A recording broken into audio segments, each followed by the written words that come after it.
आणि दर महिन्याला मी स्वतः सगळ्या माझ्या सहकारी, माझे संघटनेतले सगळे नेते पदाधिकारी आम्ही दर महिन्याला किंवा जर सेशन असेल तर 4 आठवड्याचा गॅप, 5 आठवड्याचा गॅप येतो कधीतरी, आम्ही सगळे पुन्हा म्युनिसिपल कॉर्पोरेशनमध्ये एकत्रितपणे आम्ही सगळे येतो.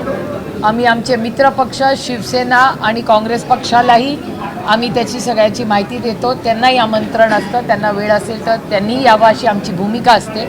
आणि सगळ्यांनी मिळून पुणेकरांचे प्रश्न हे मार्गी लावावे.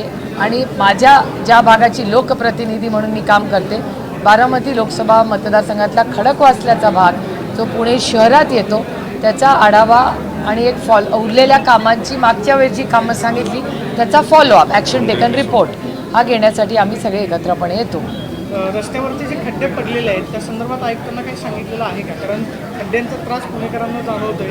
2 दिवसांपूर्वी आपण व्हिडिओ पाहिला असेल की एक पूर्ण माणूस जो आहे तो खड्ड्यामध्ये गेलेला पाहायला मिळाला. तर एवढा खड्डा रस्त्यांवरती पाहायला मिळतात, त्या संदर्भात काय चर्चा झाली, आयुक्तांनी काय सांगितलं? नाही, अनेक महत्त्वाच्या मुद्द्यांवर आम्ही जे महत्त्वाचे मुद्दे मांडले हे सगळ्यांची भावना होती. एक तर खड्डे, दुसरा कचरा डेपो फुरसुंगीचा, आजही तिथे आंदोलन चाललं आहे आणि असंख्य भागामध्ये शहरामध्ये आज कचरा पडू नये हे वास्तव आहे ह्या शहराचं. त्याच्यानंतर एक टॅक्सचा इश्यू आहे, जी नवीन गावं घेतली ते सगळ्यांना टॅक्स लावलेला आहे. माननीय अजितदादा असताना तुम्हाला आठवत असेल लोकसभेत विधानच्या सभेमध्ये त्याला स्टे दिला होता. त्याच्यानंतर विधानसभा झाली, यांची सत्ता आली महायुतीची, आणि मग त्याला पुन्हा एकदा थोडंसं एक्सटेन्शन दिलं होतं, पण आता कुठला निर्णय झालेला नाही. हा पूर्णपणे या गावांवर अन्याय आहे.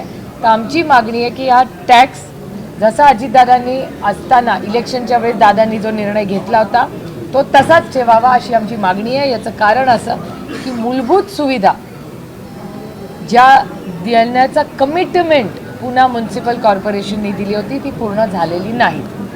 त्याच्यानंतर रस्त्यानंतर उंडरीचा एक अतिशय गंभीर विषय आहे.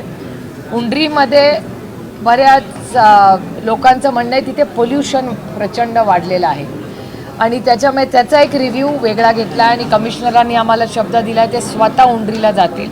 उंडरीत कचरा, पाणी आणि एअर पोल्युशन असे 3 अतिशय महत्त्वाचे प्रश्न आहेत. त्याच्यामुळे अनेक भागात पिण्याच्या पाण्याचा प्रश्न आहे.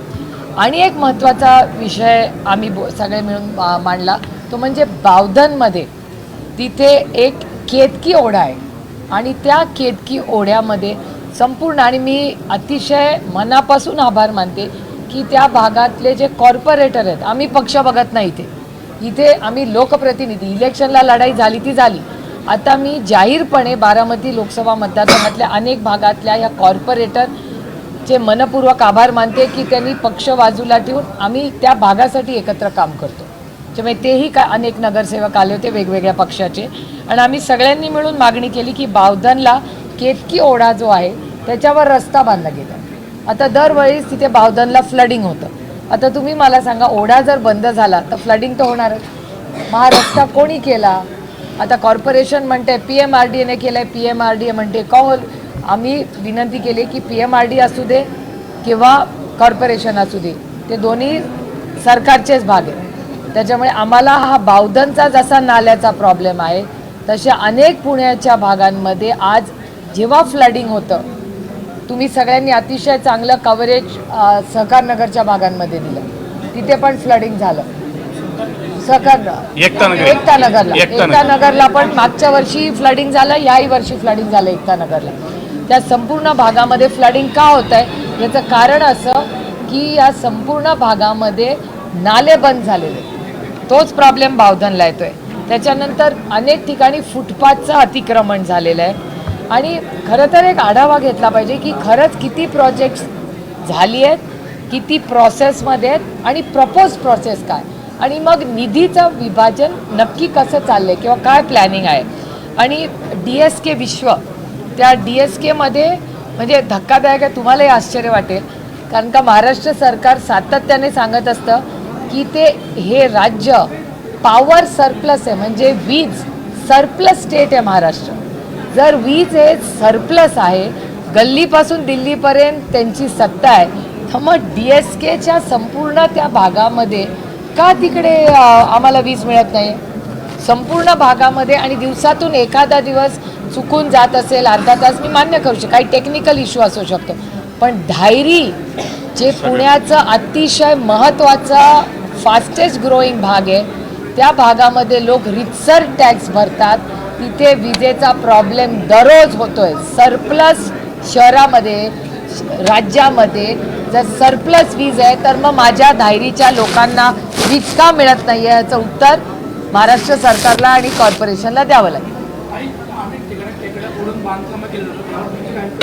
नाही ते थांबलंच पाहिजे ना, तातडीने थांबलं पाहिजे. उंडरीला तसाच प्रॉब्लेम आहे. उंडरीचा स्पेसिफिक ती सगळी टीम आली होती, सगळ्यांनी सुंदर सुंदर फ्लॅट्स घेतले कारण का त्यांना वाटलं मागे टेकडी आहे, त्याच्यामुळे लोकांनी फ्लॅट घेतले. आता या सगळ्या टेकड्या फोडायचं पाप सारखं चाललेलं आहे.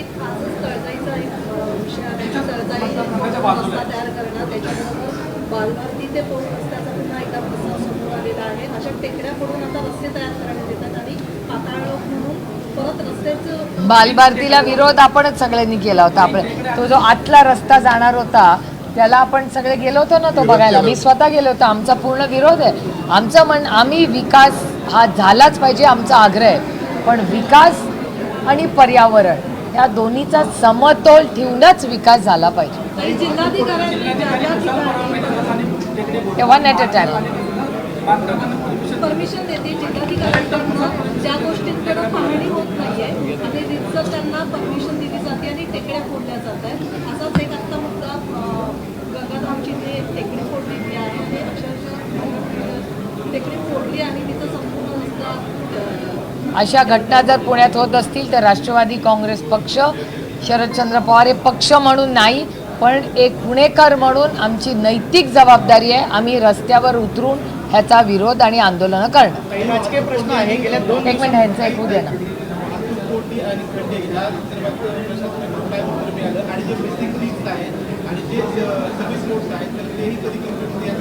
कालच आम्ही सांगत होतो वारजाच्या भागात आम्ही एवढा खटाटोप करून, हे टीमवर्क आहे, सगळे नगरसेवक सगळ्यांनी मिळून फॉलोअप घेऊन तो रस्ता लागला. आता एक 500 मीटर राहिला आहे, त्याच्यामुळे 2-2 तास ट्रॅफिक जॅम होतो. आता हेच जबाबदारी सरकारने घ्यायला लागेल ना. ते म्हणणार नॅशनल हायवे म्हणणे, आता नॅशनल हायवे आणि कॉर्पोरेशन दोन्ही सत्ता एकाच बाजूने, डबल इंजिनचं सरकार आहे ना. मग डबल इंजिनच्या सरकारमध्ये कामं का होत नाहीत? त्याच्या भरडला जातोय पुणेकर ना, त्याला तासंतास बसावं लागतंय. त्या प्रदूषणामध्ये पेट्रोल डिझेलचे भाव काही कमी होत नाही आहेत. त्यामुळे ह्या संपूर्ण मला विचाराल तर अर्बनायझेशनमध्ये पूर्ण हे कोलॅप्स झालेलं आहे. गेले 7 वर्ष त्यांचीच सत्ता आहे, हे वास्तव आहे पुण्याचं. भूमी ग्रीनला पुन्हा एकदा निविदा दिली गेलेली आहे. हीच भूमी ग्रीन जी आहे ती अँटनी टाटा कंपनीची आहे, जिथं मोर्शीचा अपघात झाला आहे, त्याच्यावर भिकारी बसली आणि त्याच कंपनीला परत आता महानगरपालिकेकडून पायघड्या घातल्या जात आहेत आणि त्यांना भुगारी कांचनचा परिचय दिला गेला. मात्र त्या निविदेमध्ये असे चेंजेस करण्यात आले की फक्त भूमी ग्रीन त्या क्रायटेरियामध्ये उतरू शकते आणि त्याच्यात बाकी कुठलीही निविदा त्याच्या मागे कोण आहे हे बघावं लागेल आपल्याला. त्याच्यामुळे मला असं वाटतं त्याची आज आम्ही राईट टू इन्फॉर्मेशनमध्ये मागणी करू की नक्की त्याच्या मागची अदृश्य शक्ती कोण आहे.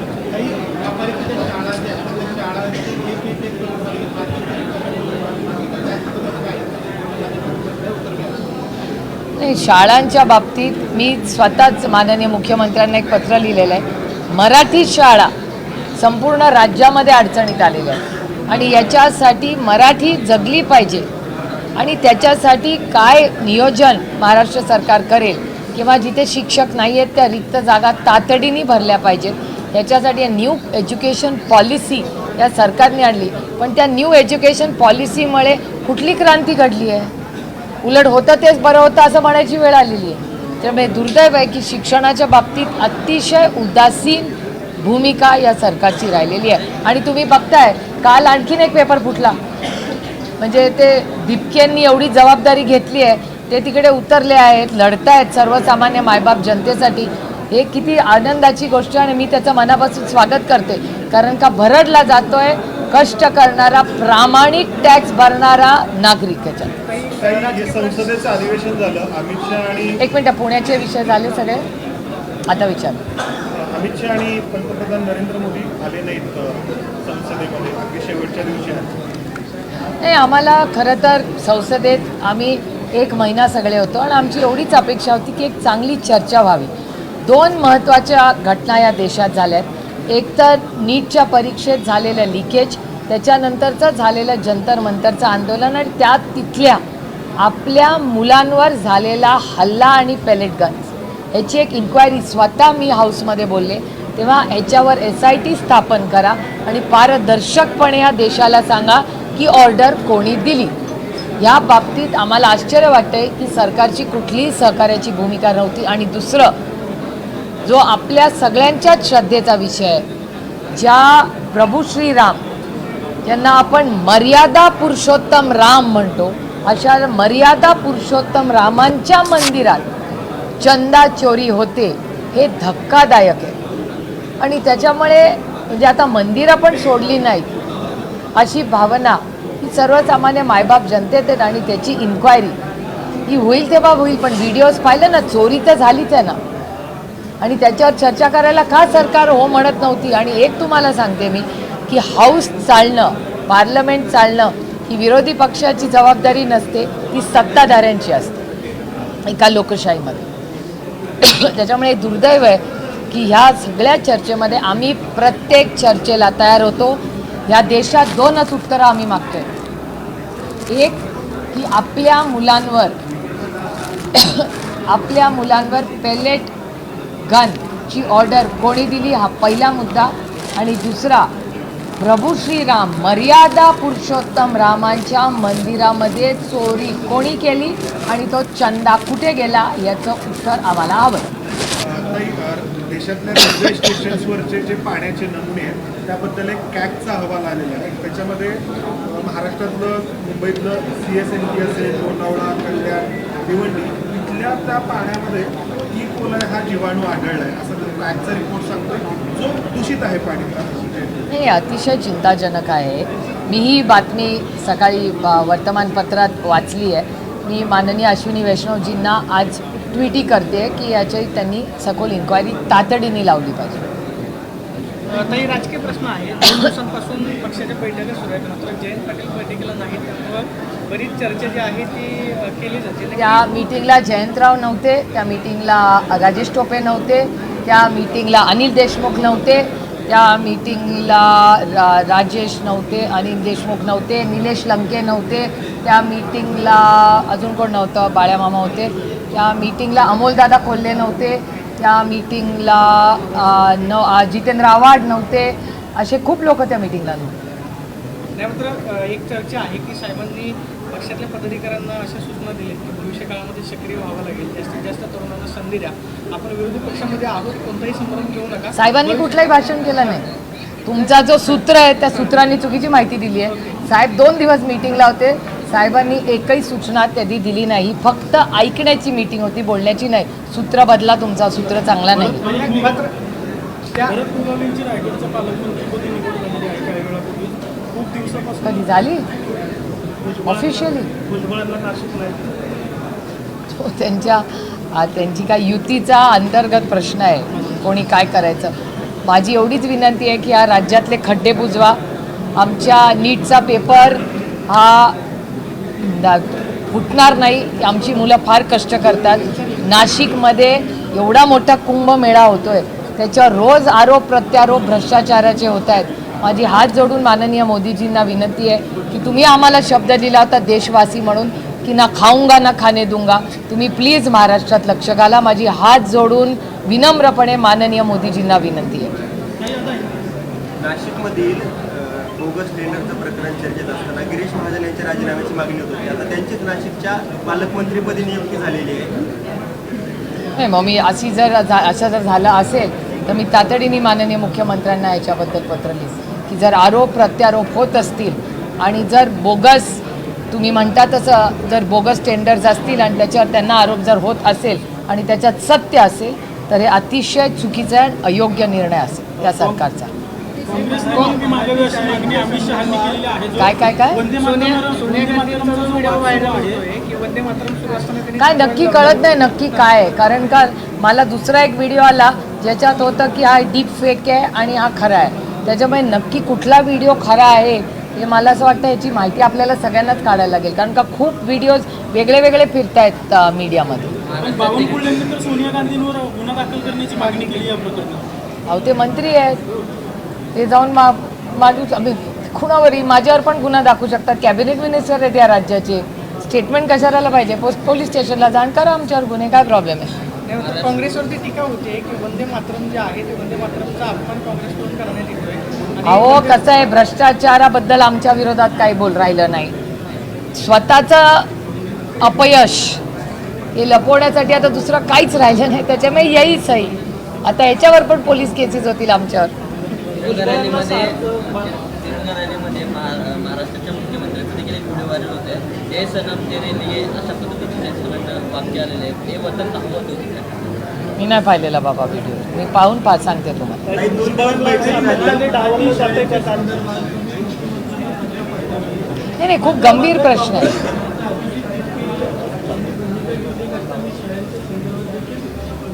आम्ही त्याचं कुठल्याही आंदोलनाचा अर्थाचं स्वागतच करणार ना आम्ही.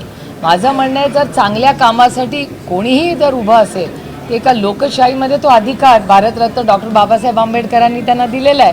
त्याच्यामुळे अर्थातच तुम्ही विरोधात असा किंवा सत्तेत असू द्या, जर कोणी अशा भावना मांडत असेल, आंदोलन करत असेल, ते एका सशक्त लोकशाहीमध्ये त्याचा मान सन्मान झालाच पाहिजे. काही छगन भुजबळ ज्येष्ठ नेते आहेत. विषय बिकट झाला पालघरमध्ये आणि चंद्रपूरमध्ये मुलांना झोपायला नीट गाद्या नाही आहेत. काही मुलं सर्पदंशाने गेलेली आहेत. तर अक्कलकोटमध्ये स्लॅब कोसळून काही मुलं गंभीर जखमी झाले. त्याच्यावर महाराष्ट्र सरकारने मी महाराष्ट्राच्या माननीय मुख्यमंत्र्यांना एक पत्र लिहिलेलं आहे की महाराष्ट्राच्या सगळ्या आश्रमशाळेचा रिव्ह्यू महाराष्ट्राच्या माननीय मुख्यमंत्र्यांनी आणि या राज्यातल्या कलेक्टर्सनी घ्यावा. कलेक्टर्स करून माननीय मुख्यमंत्र्यांनी त्याचा एक रिव्ह्यू घेतला पाहिजे तातडीने. आणि काही काळापूर्वी एक कमिटी स्थापित केली होती महाराष्ट्र सरकारनी सगळ्या आश्रमशाळा रिव्ह्यू करण्यासाठी. तर त्याचा संदर्भ घेऊन महाराष्ट्राच्या माननीय मुख्यमंत्र्यांनी तातडीने कलेक्टर्सला टार्गेट्स द्यावी की एक 15 दिवसात महिन्याभरात हा सगळ्याचा आढावा. कारण का हे इन्फ्रास्ट्रक्चर पटकन रिपोर्ट कोण देऊ शकतं महाराष्ट्राच्या माननीय मुख्यमंत्र्याला? तर स्थानिक कलेक्टर्सला टार्गेट देऊन महिन्या 15 दिवसात सगळी माहिती घेऊन पूर्ण वॉर फुटिंगवर. आणि मी तर परवा प्रेसमध्येही बोलले की स्थानिक आमदार खासदारांना द्या ना, कधीतरी राजकारण बाजूला ठेवून राज्यासाठी एकत्र येऊया ना. ऑपरेशन सिंदूर, पेहलगामला जेव्हा हल्ला झाला तेव्हा ऑपरेशन सिंदूरला आम्ही एक झालोच ना.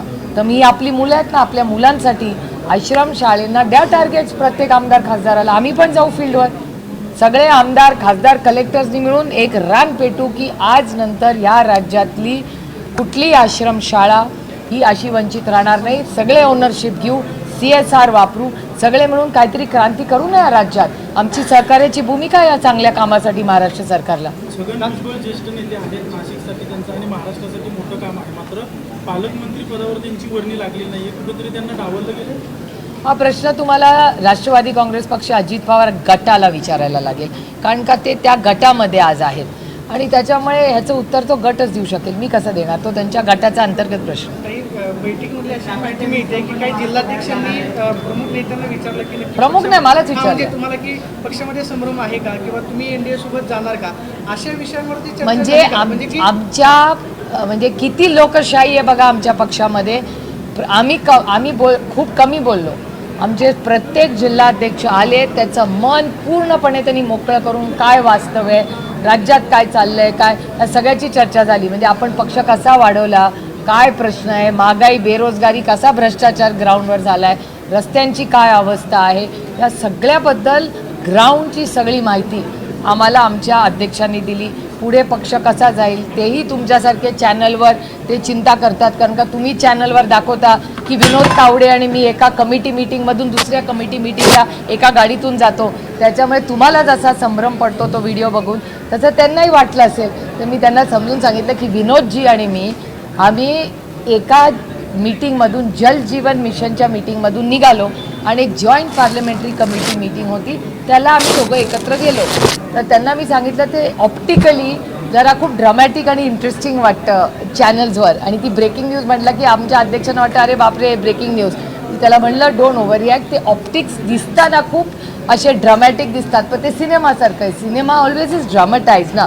जेव्हा तुम्ही स्क्रिप्ट वाचता ते बेसिक असतं, त्याच्यात ड्रामा आला की ते व्हिज्युअली इम्पॅक्ट दिसतं. तेवढंच होतं ते माझं आणि विनोदजींचं जे गाडीचा प्रवास तुम्ही पाहिला तो. मात्र मग कार्यकर्त्यांमध्ये जो संभ्रम आहे तुम्ही नक्की कार्यकर्त्यात संभ्रम नाही आहे, एक दोन लोकांमध्ये तो मीडिया क्रिएटेड संभ्रम आहे. त्याच्यात संभ्रमाचा विषय काय, तुम्ही जर प्रेस कॉन्फरन्सेस पाहिले आणि माझी तर शपथ गेले 12 वर्ष घेताय तुम्ही, दरवेळीच रिशफल म्हणजे 14 पासून 26 पर्यंत माझा शपथविधी किती वेळा तुम्ही घेतलाय मला खरं सांगा. जरा डेटा काढूया गंमत म्हणून. माझी तर डिपार्टमेंट मोदीजींना न विचारता तुम्ही अनाऊन्स करता.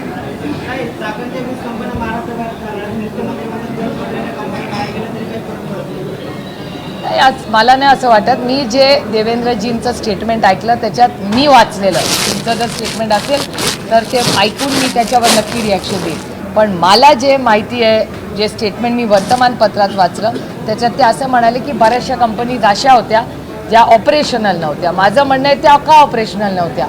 माझं एवढंच विचार आहे की इंडस्ट्री डिपार्टमेंट महाराष्ट्र सरकार करतंय काय. इंडस्ट्री डिपार्टमेंटच्या माध्यमातून रेड कार्पेट ट्रीटमेंट इन्व्हेस्टर्सला का दिली जात नाही. सगळी राज्य देत आहेत, तेलंगणा, कर्नाटका, पंजाब, आंध्र, ह्या सगळ्या राज्यांमध्ये, हे Uttar Pradesh for that matter. मी आमच्याकडे सगळा देशाचा डेटा येतो पार्लमेंटमध्ये. मग महाराष्ट्रामध्ये रेड कार्पेट इंडस्ट्री डिपार्टमेंट करतंय काय महाराष्ट्र सरकारमधलं. त्यांचा जॉबच आहे ना, म्हणून ते इंडस्ट्रीसाठीच डिपार्टमेंट आहे. जर इंडस्ट्री डिपार्टमेंटच इफेक्टिव्हली काम करत नसेल तर माझी विनंती आहे महाराष्ट्राच्या माननीय मुख्यमंत्र्यांना की ह्याची जबाबदारी आणि अकाउंटेबिलिटी तुम्हाला द्यावी लागेल. आणि राजाभाऊ वझेंचं तुम्ही पार्लमेंटमधलं उत्तर पाहिलं आहे, शॉकिंग आहे तो डेटा की महाराष्ट्रातले एवढे उद्योग बंद तरी होत आहेत किंवा बाहेर जात आहेत. हे पूर्णपणे इंडस्ट्री डिपार्टमेंटचं अपयश आहे. काही रिक्षा चालकांना आज मराठी बोलण्यासाठी अनिवार्य केलेलं आहे, त्याकडे कसं पाहतो. कुठल्याही राज्यात जेव्हा आपण राहतो एखादी भाषा आणखीन येणं ही आनंदाचीच गोष्ट आहे ना.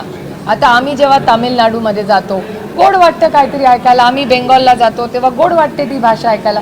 आणि जर आपण त्या शहरात राज्यात राहत असोल तर तिथली भाषा शिकायला काय कमीपणा, काय हरकत नाही ना भाषा शिकण्यासाठी. उलट कसं आहे, उलट तुम्ही विचार करा, त्यांचा जो प्रत्येक गिराईक येईल त्याच्याशी ते मराठीत बोलतील, त्यांनाच त्याचा उपयोग होईल ना. कारण का कस्टमर इज किंग. तर कस्टमर किंग आहे. कस्टमरला आणखीन चांगली जर सर्व्हिस मिळणार असेल तर 2 पैसे त्यांना पण जास्त मिळतील. त्याचं उलट स्वागत आपण सगळ्यांनी केलं पाहिजे. ताई, पंतप्रधान परवा दिवशी 15 ऑगस्टच्या भाषणात म्हटलं की दिमागी नक्षलपासून सावध राहिलं पाहिजे. मला दिमागी नक्षलचा अर्थ मला माहिती नाही, पण ते सगळं आता त्या इंस्टाग्राम आणि ह्याच्यावर दिमागी नक्षल जोरात चालले असं म्हणतात बाई. मगाशी कोणीतरी मला खाली भेटलं ते सांगत होते, पण दिमागी नक्षलचा अर्थ मला माहिती नाही. म्हणजे काय माननीय प्रधानमंत्र्यांना म्हणायचं होतं त्याच्या सरकारलाच त्याचा विचारावं लागेल काय नवीन वर्ड कॉइन केलं ते. सोशल मीडियावर याचंच कुणीतरी अकाउंट काढलं आणि खूप मोठ्या संख्येने त्याचे आता फॉलोअर्स वाढू लागले. हो, हे मला मगाशी कोणीतरी सांगितलं. सकाळी एका चॅनलवर स्टोरी होती मला वाटतं ती. पण हे खरंच आहे, दिमागी नक्षलचा अर्थ मला तरी माहिती नाही. नक्षलवाद मला माहिती आहे, पण दिमागी नक्षल मला वाटतं माननीय प्रधानमंत्र्याच्याच ऑफिसमधून क्लॅरिफिकेशन आलं तर आपल्याला कळेल की नक्की काय. Okay, thank you.